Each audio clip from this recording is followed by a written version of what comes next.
पूरे देश में अप्रैल और मई के महीनों में गर्मी लगातार बढ़ रही है। देश के उत्तर पश्चिमी और मध्य भाग के कई राज्यों में तापमान 50 डिग्री सेल्सियस के करीब रिकॉर्ड किया जा रहा है। मौसम वैज्ञानिकों के इलाकों में उनकी लोकेशन और जलवायु की वजह से लू का असर ज्यादा होता है।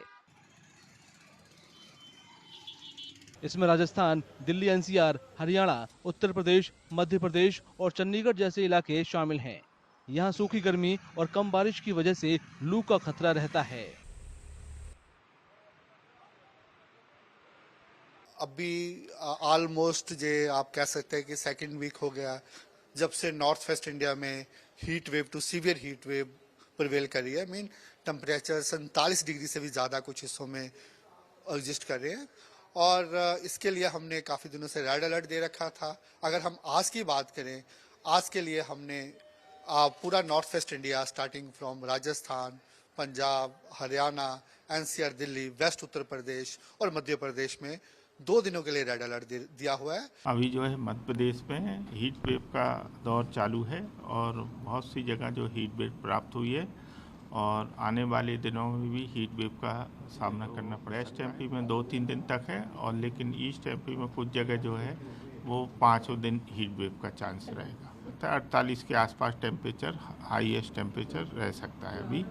और जो उसकी वजह है कि एक राजस्थान पे साइक्लिक सर्कुलेशन बना हुआ है। इस बार जो प्लान्स में है या देहरादून वगैरह में हम देख रहे हैं तो मई में भी और अप्रैल में भी रेनफॉल एक्टिविटी नहीं मिली है और टेम्परेचर थोड़ा जो है हायर साइड पे बिल्कुल रहे है। तो ये आप कह सकते हैं कि स्पेल जो है जो टेम्परेचर है नॉर्मल से ऊपर रहे ना वो चीज़ इस बार ऐसा लगता है कि ज़्यादा रही होगी जी। भीषण गर्मी की वजह से देश भर के अस्पतालों में लू और डिहाइड्रेशन वाले मरीजों की संख्या बढ़ रही है। अभी जैसे कि हम सबको पता है 3-4 दिन से बहुत ज़्यादा लू चल रही है, बहुत ज़्यादा गर्मी है, टेम्परेचर कम से कम 43-44 तक जा रहा है। तो उसमें सबसे ज़्यादा लू के लोग आ रहे हैं जिसमें उनको डिहाइड्रेशन बहुत ज़्यादा हो रहा है, उल्टी, चक्कर, कमज़ोरी, ये सबसे ज़्यादा देखने को मिल रहा है। अभी तक कितने पेशेंट आ गए इन 4 दिनों में, एक अंदाजन बताइए। अंदाज़न तो मतलब बहुत सारे पेशेंट्स आ चुके हैं। अभी कम से कम आप मान के चले तो 400-500 करीब लोग जो है आ चुके हैं। क्लाइमेट रिसर्चरों और वैज्ञानिकों का कहना है कि ग्लोबल वार्मिंग और इंसानी गतिविधियों से ग्रीन हाउस गैसों की मात्रा बढ़ती है। इससे लू जैसी स्थिति बनती है। IMD जो ये समर सीजन जब स्टार्ट होता है उसके लिए एक सीजनल वेदर आउटलुक या सीजनल टेम्परेचर आउटलुक इशू किया जाता है जो एक कंप्लीट सीजन का रहता है, जिसके तहत हमको ये हम ये इंफॉर्मेशन जारी करते हैं जिसमें बताया जाता है कि क्या हमारे टेम्परेचर अबो नॉर्मल या बिलो नॉर्मल रहने के चांसेस हैं। उसी के साथ साथ हीट वेव की प्रोबेबिलिटी ज़्यादा होने की चांसेस हैं कि कम होने के चांसेस हैं।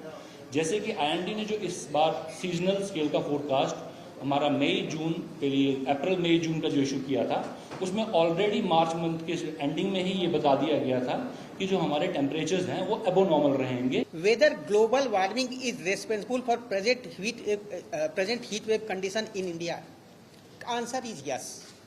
हमारे एक एक्टिविटी में जो भी हम कर रहे हैं उसमें क्या होता है कि ग्रीन हाउस गैस का इमिशन जो है कंटिन्यूअस आपको होते रहता है।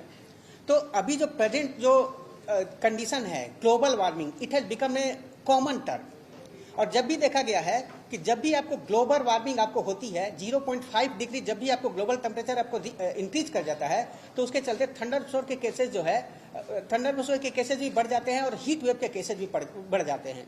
मौसम वैज्ञानिकों के मुताबिक जब अधिकतम तापमान मैदानी इलाकों में 40 डिग्री सेल्सियस, तटीय इलाकों में 37 डिग्री और पहाड़ी इलाकों में 30 डिग्री तक पहुंच जाता है तब लू जैसी स्थिति बनती है। अभी पारा सामान्य से 6.4 डिग्री सेल्सियस ऊपर है। इससे खतरनाक लू जैसी स्थिति बन गई है। मौसम वैज्ञानिकों का मानना है कि मई में देश भर में लू वाले दिन ज्यादा होंगे।